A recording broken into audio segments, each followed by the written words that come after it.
most of us who grew up in the 50s and 60s with music, when it came to guitars, we took what we could get. And we were happy about that. There were several major companies, there were a bunch of minor companies. If you were a beginner, an intermediate, if you were a full-time professional, you had lots of guitars to choose from, and everybody was happy. When the guitar boom happened and they were trying to make as many guitars as possible, the quality kind of slipped, and it was like Fender was bought up by another company, Gibson was bought by another company, and it got farther and farther removed from people who were actually playing. We noticed as players that the guitars that the big companies were making in the 70s, they really didn't have the quality of the instruments that had been made previously. And fairly soon after that, people began to perceive a loss. And so by 71, 72, I think a lot of us wondered if perhaps the best years of the electric guitar were behind us.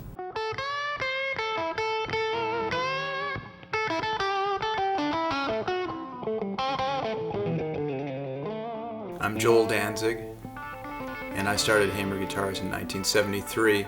I met the guys, it was Paul Hamer and Joel Danzig. I met them at Northern Prairie Music. I was playing in a band and also dealing vintage instruments. Most guitar dealers were players, because you had to really know what was good and what was bad with an instrument in order to deal with it. This is actually before vintage guitars were called vintage guitars. They were just used guitars to most people.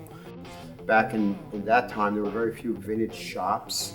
So what people who would buy and sell those guitars would usually bring them down to a show when the show was in town, because the major people who were interested in them were working musicians. We'd stand outside the auditorium theater and wave a 1959 Les Paul at a tour bus, and of course the guys would tell their tour manager, "Let those guys in."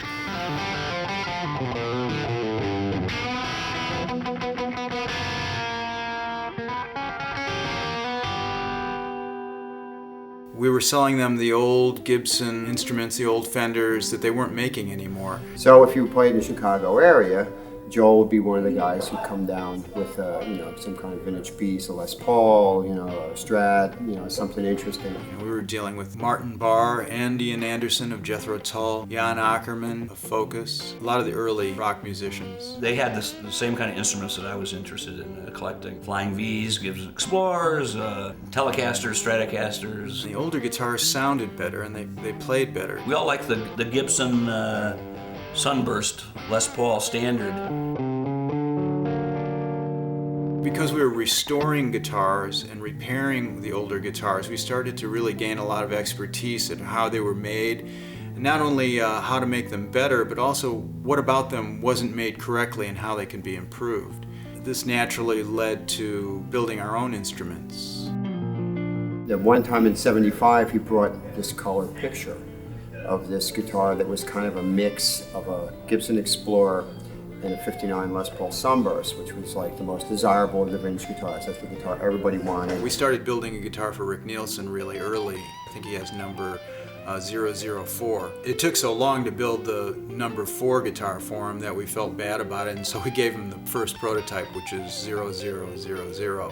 He still has that guitar. It's the Sunburst one that he's really identified with.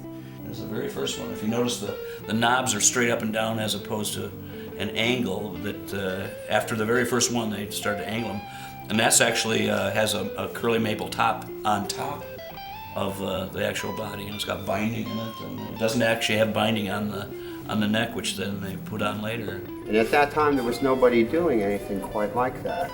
It's either you bought old guitars, or you suffered through new guitars. There were no small makers. Hamer was very much part of changing the way players look at our guitars and look at the manufacturers who build them. I think most guitarists were used to buying off-the-shelf models from Fender and Gibson, and here comes this upstart company making, a very high-end guitar in limited numbers. They were keeping all that was good about guitars that came up to that point, but they were adding these new innovations to it. I think I recall an ad that they had at one point that said modern vintage. You really need to know what makes it tick for a player. They're modern guitars, but with vintage appointments. They learned how to make guitars, and I think that was the one they learned on.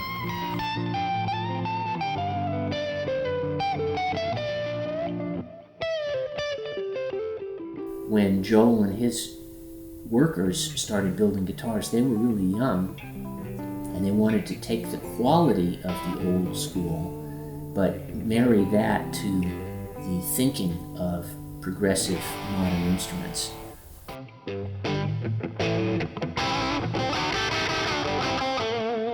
Our thought was, why pay $3,000 for a vintage guitar that could be stolen or broken and it's not replaceable? Why not come to us and have us make a guitar for you that plays like a vintage guitar, looks like a vintage guitar, and sounds like a vintage guitar for half the cost? It was a very small group of people who were interested in the old guitars, right? And a small group of people who were using these guitars for live performance. Because I always just played vintage guitars, but this one with Billy Squier when I was playing with this early 80s. And then it sort of came around 82 or so that Floyd Rose guitars, guitars with tremolo units and more powerful pickups, like this heavier thing started happening that I wasn't getting from the vintage instruments. And that's when I really started to connect with Hamer, because I needed something new, but they still kept firmly based in the traditions of guitar. When you get used to playing those sort of old classic sort of instruments that feel like an old pair of shoes or something, that feel so comfortable, to replace them is really quite a big deal.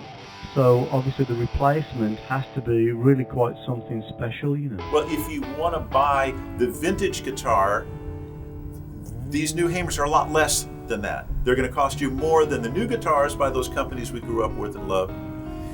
But they're going to cost a lot less than the vintage guitars. But what I think is really cool about Hamer is that they want to pay tribute and honor to the traditions of guitars built in the early periods, but also try to develop something that's new and innovative so that they have a personality. And that's one thing I really like about them. It's kind of a winning formula.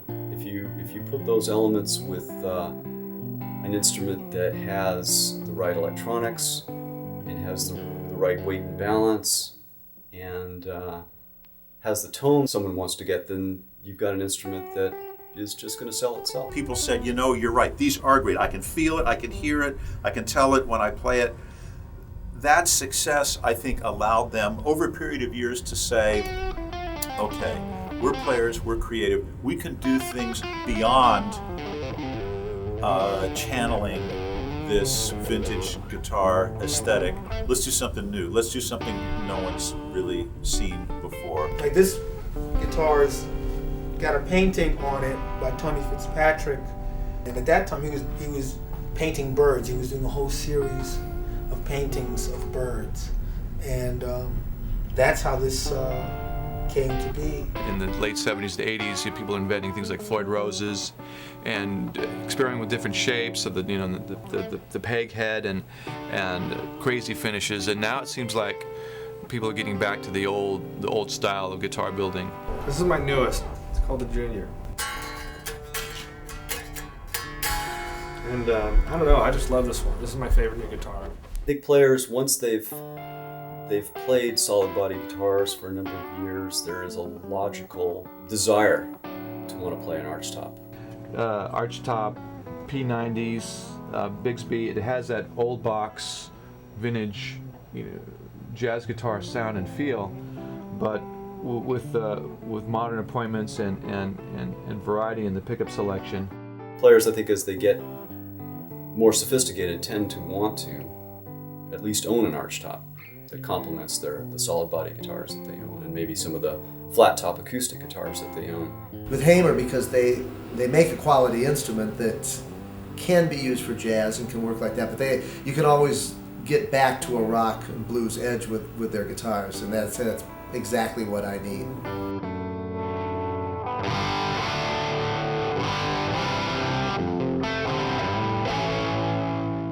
Guitarists, I think, in general, have always sought instruments that are easy to play. It's important that the guitar feel like is the extension of me as a musician. Sometimes I'll just be picking up a guitar, and that instrument and the sound of that instrument will inspire me to write a song or to, go a certain way. For me, playing a really good guitar like a Hamer, just the sound or the feel inspires you to play in a way that you otherwise wouldn't have done. It allows me to connect to myself on a level, connect to the music, and connect to, it just rings or, has that thing. They're functional on a certain level, they sound good, they suit a song that I play in a certain way live. Kind of like my tool. If I was a plumber, I would want the most killer wrench there is. If the tool works for you, that's what you want to do. Really, I think about the guitar as connecting to whatever it is inside of myself that motivates me to improvise and to play. But then, when I'm at home and I'm not on the road, my guitars are like up on my fireplace mantle, you know what I mean? They're like these cool, beautiful art pieces that are always there, and I want to pick one up and play it, it's there for me. Just as objects of art, I love what these are. And they're wonderful guitars to play. There's something different about guitar players. I mean, all guitar players just have this real love for the instrument. The idea that somebody's so passionate about that instrument is testament to their, finding the right audience and the people who care so much about the specifics of the guitar. One of the things that Hamer has been able to do that's very impressive, I think, is to stay in touch with players. Artist relations today are incredibly important because that's how you convey, what the guitar can do. As trends come along, players try new things in the field. I think Hamer will continue to respond to that with new ideas. They seem to really pay attention to what people are doing with guitar and what they want and what they need out of an instrument. You can get these guys a guitar that had 5 necks, or a fretless guitar like Andy Summers would use, or something that created a wacky sound like Steve Stevens created with his laser gun sound. And you have to be able to respond in a hurry, and I think they're small enough and aware enough, intuitive enough that they can do that. The thing about Hamer was they were the first ones who would bend it. They're like the first kind of custom instruments. Then is that I can talk with Joel and just talk to him as a guitar player, and he understands, exactly what I'm cluing into. And Gibson didn't do that. You bought what they made. Fender didn't do that. Very few. And at that point, people were getting more fine-tuned into what, especially the working musicians, were more fine-tuned into what they needed in order to do the job. Better tuners, better bridges, pickups that didn't squeal, better potentiometers, better construction, guitars that will stay in tune, guitars that sounded great. You can look at one of these new Hamer guitars from one end to the other, and you can find something remarkable at every step of the way. You can find something remarkable in the peg head overlay, or in the string nut, or the way the binding sits on the neck, the inlays, the pickups. I mean, just the way screws are countersunk and all these little things, stuff you don't see, interior bracing and so on. These guitars are extremely well thought out from beginning to end. When I first went to the factory in Arlington Heights, I was very impressed by the old craftsmanship type of approach to guitar building. This factory had a door where the trucks basically backed up and disgorged beautiful raw wood. And counterclockwise, moving around the perimeter of the building, you had all these stations where the wood would be shaped and cut and sorted and starting to be assembled and graded and move into the manufacturing process all around the room, cut, glued, painted, and finally set up and assembled almost right back where you started, where the wood had first arrived. And there's nothing better than someone who actually orders a custom-made guitar, and then they come and they see it, and it exceeds their expectations. What we've done in the last few years is to really distill things to the point where the guitars that we are building are a true representation of both where we've come from and also where we're going.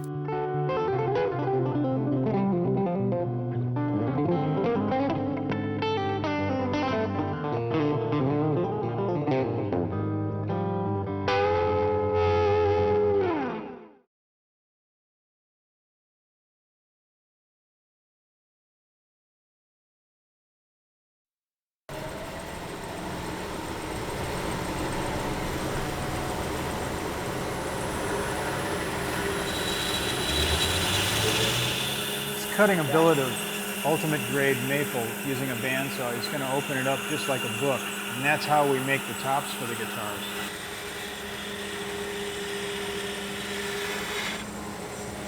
We use a broadleaf maple because it has a warmer tone.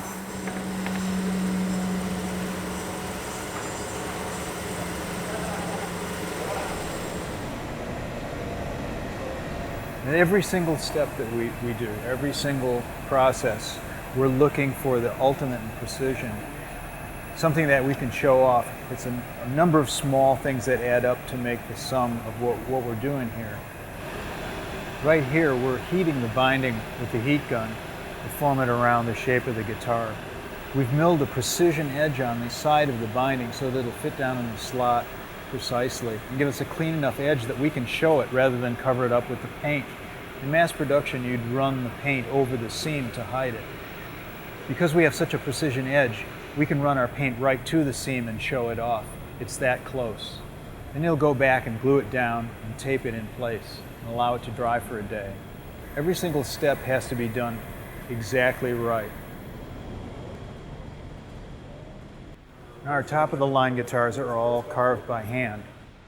What Mike's doing here is roughing out the hand carve. He'll go back with scraper and file and just make sure the contours are exactly what he wants. And then the final contours are done with this French curve scraper.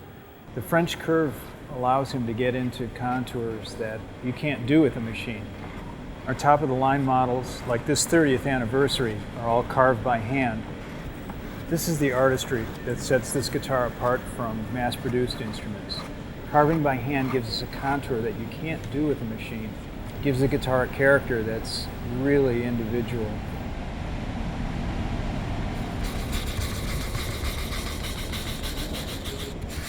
This is where we blend all the hard shapes into smooth lines. Several hours of hand sanding that go into each and every guitar.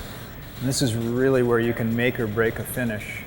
Every single contour has to be perfect all the way around the instrument. We're looking for a continuity of line. Anyone can sand a piece of wood, but to get the kind of contours and the kind of scratch-free surface that we're looking to create, it really is something special. You have to have a special eye for it.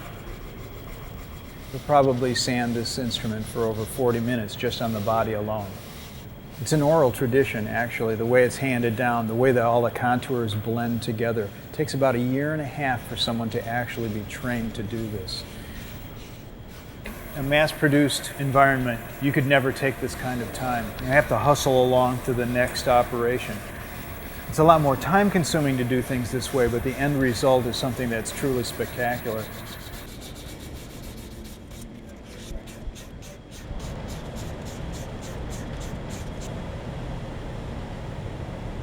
This is our top-of-the-line semi-solid body guitar. It was really designed as a statement of what we could do with our guitar artistry. Mike's laying mother of pearl all around the outside of this guitar in a channel that he's left in the Ivoroid. This guitar will have over 250 pieces of mother of pearl. Each piece is done by hand, but one of the things that's really different about the way we do it is the size of the pieces. You can see that the pieces are pre-cut from a larger piece of mother of pearl. The way to tell a really quality job is to look at the size of the pieces. It's very easy to lay a number of small pieces around a curve, but what he's done is he's actually cut a large piece to shape around the horn of the guitar. The only way to get a fit like this is to cut it by hand, because every guitar is going to be slightly different. He's laying glue into the slot that he's created, and he can just drop that piece of mother of pearl in. He's got to make sure that he keeps it flush with the top. On this particular model, the pearl goes all the way around the body and up and down the neck and around the peg head. It takes about 20 hours to do all of the inlay around the periphery of the guitar, the neck, and the peg head. Most guitar builders wouldn't have the patience to do this. And an educated buyer is going to know that the larger pieces are really where the artistry is.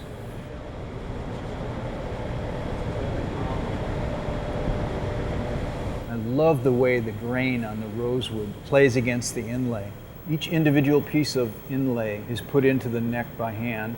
We carry the same motif with the shell inlay all the way down the fingerboard and onto the peg head where our logo is in mother of pearl.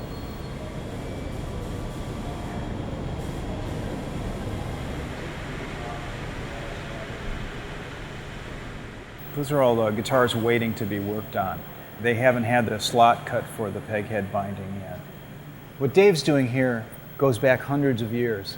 This is Italian Ivaroid. It's a cellulose material. Rather than using an injection molded piece or an extruded plastic, we buy the sheets of the material from Italy and cut it into strips. Using an 800-degree heat gun, the material is softened so that it can be placed directly onto the contour of the guitar for a clean and precise fit. The way luthiers did it hundreds of years ago, cutting each individual piece by hand and then hand fitting them together. It's a craft that's been lost in modern guitar making. After we let the neck settle for over 2 weeks, then we machine the perfect playing surface onto the rosewood fingerboard. Here you can see that one side of the fingerboard is slightly thicker than the other. We've actually compensated for the natural twist that happens in any neck that you would build. If we didn't wait until the very last moment before we fretted it to put that playing surface on, that same twist would now be in your fretted surface and you'd have to get a fret job. Because we have a perfect playing surface, we just press the frets down until they're snug on the board. We've looked at a lot of different ways to insert the frets, including something that's done automatically. But when you come to the end of the day, nothing beats the human hand. Now, a machine can't tell if the grain is open, so it'll bury the fret. And if the grain is tight, it won't go down all the way, and you'll get a guitar that needs to have the frets honed. Now, I know a lot of builders boast about how great their fret jobs are, or how well they hone the frets smooth. But if you get the fingerboard exactly right and then fret it correctly, you don't need to touch the frets with anything. Just a quick brush just to clean them up, and away you go. One of our trademarks is the way we bring the edge of the binding over the end of the fret. It's just a little touch that we do, and the only way to really get it exactly right is to do it by hand. What he's got to do here is just use a file, a small knife, just to notch the binding out and then contour it right around the end of the fret. When the fingerboard will swell or shrink with the change of the season, it keeps the end of the fret from poking out of the side of the fingerboard. He's filing the Ivaroid binding down flush with the fingerboard. And you don't want to leave a lip because the guitarist will feel that. And you don't want to drop it down below because it'll look untidy. This is all about the feel of the guitar.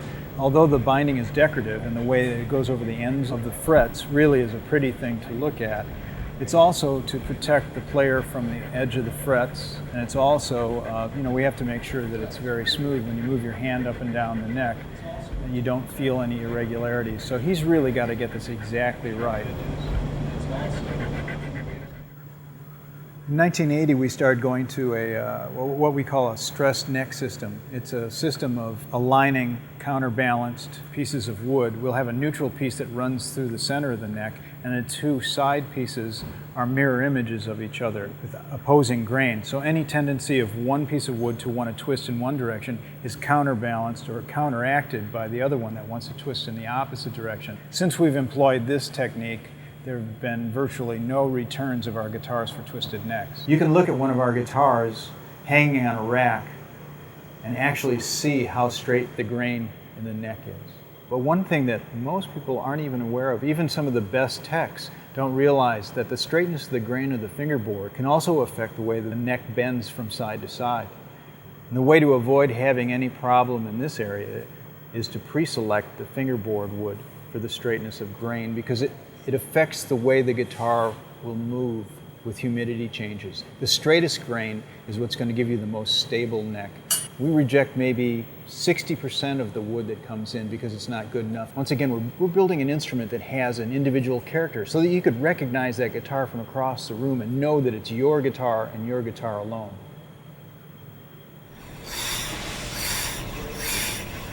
Dave is he's using a cabinet scraper, which is basically a piece of steel that has a burnished edge on it.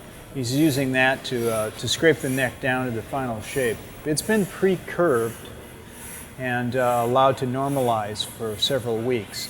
This allows the wood to do its natural twisting, and at the very last moment we'll radius the fingerboard for the playing surface and carve the last little bit of the neck And that essentially takes any twist that might have happened, it takes it right out, so it doesn't go in the final guitar.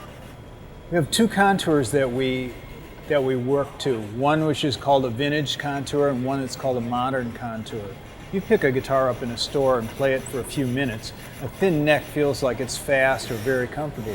But if you have to play it for an hour set, like a professional would, actually it starts to cramp your hand. So what we're looking here is a very rounded and actually kind of beefy neck.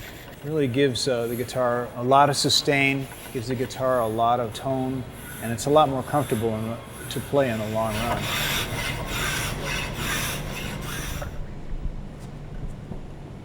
One of the differences between a mass-produced guitar and one that's genuinely handcrafted is the quality of the neck joint. We under-machine the size of the neck socket on every guitar we build so that we can hand fit the neck to the body. This is the crossroads. This is the place where the neck and the body's vibrations meet. And you want a good transfer of energy between the two to make a guitar that really sustains well. You can see how tightly the neck fits into the body here. By opening up the socket with chisels and a diamond file, Phil's able to make a neck joint that fits firmly and transfers the energy efficiently. By using a dovetail neck joint that's about 40% larger than a tenon type that's used in mass-produced guitars, we get more energy transfer from the body to the neck. The guitar has more sustain this way, and it sings with a more vibrant voice.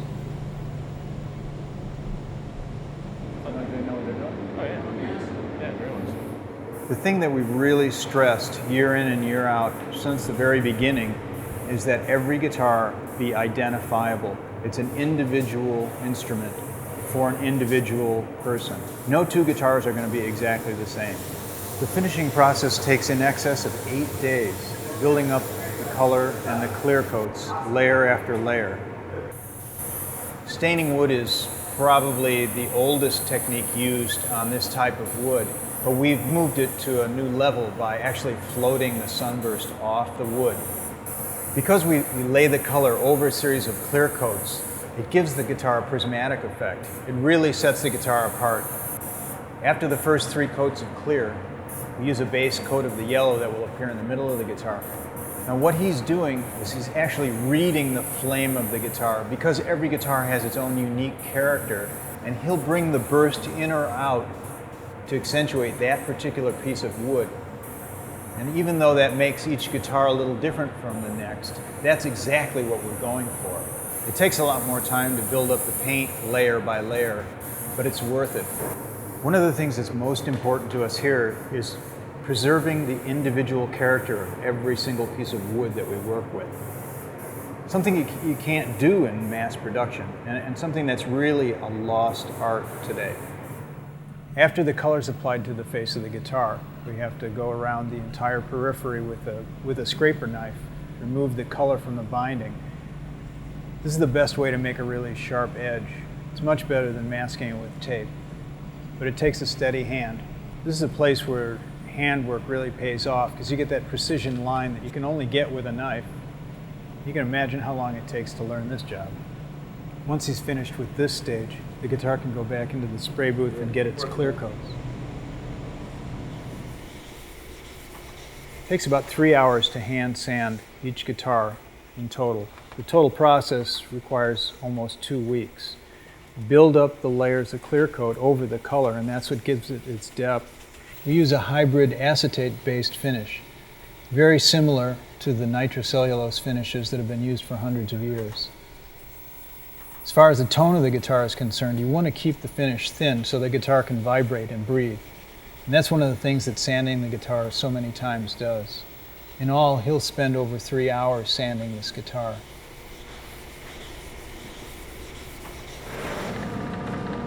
After the guitar is sanded down to 1800 grit paper, it's ready for buffing. We just put it on the buffing wheel. It takes about an hour. There's really an art and emotion to this. Buffing is the last stage in the finishing process. Now, after days of building up the finish in layers and then sanding it back down so it's thin and flat, it'll take about an hour on the buffing wheel to bring it up to finish. We've already let the finish dry for almost a week longer than the manufacturer of the finish recommends. This lets all the solvent come out of the paint, and we get much less shrinkage than if we just went to the buffing wheel right away. The operator's listening to the wheel, it's talking to him.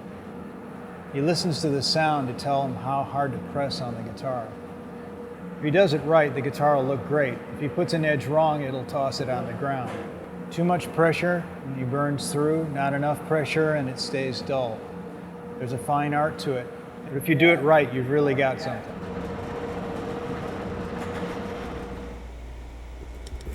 I think most everybody likes to get the outside of their guitar looking good, but one of the things we really take special pride in is that the places that you can't see are done right too. The wiring of the guitar is all point to point, and we like to do a really nice, neat job. Before we get in there, we spray it with the Belgian shielding paint. It's the best stuff that you can buy, and we have to import it from Belgium at great expense, but it's worth it. Quiets the guitar down really nice. One of the things that we love about our wiring is even though nobody really sees it unless they take the back plate off, we like to do a nice, tidy job. We had one reviewer write about our wiring, saying that it was a work of art. It's kind of a nice thing to know that the outside of your guitar looks great, but the inside looks great too. It's kind of like a fine watch. You know that the inside is as much a precision piece as the outside is. If you open up your guitar or whatever it is and you look inside where they think you'll never be looking, then you can really see the kind of quality that they stand for. And that's what we're doing here. We like to make the inside look as good as the outside. The setup room is where everything really comes together. Either you've done your homework or you haven't. Put the strings on, set the intonation, set the neck, set the action, and play the guitar out. This is where all your hard work pays off.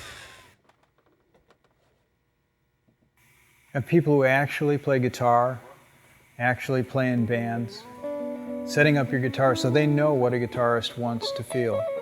Guitars have a traditional Hamer feel. We hear it all the time. The guitar arrives at a gig straight out of the box, ship one to an artist, and it'll take it straight onto the stage and play it for a set. We're that confident about the setups that we do. Intonation, spot on. Fretwork is impeccable. Truly a professional instrument. You can take it straight out of the factory into a recording gig or onto a stage.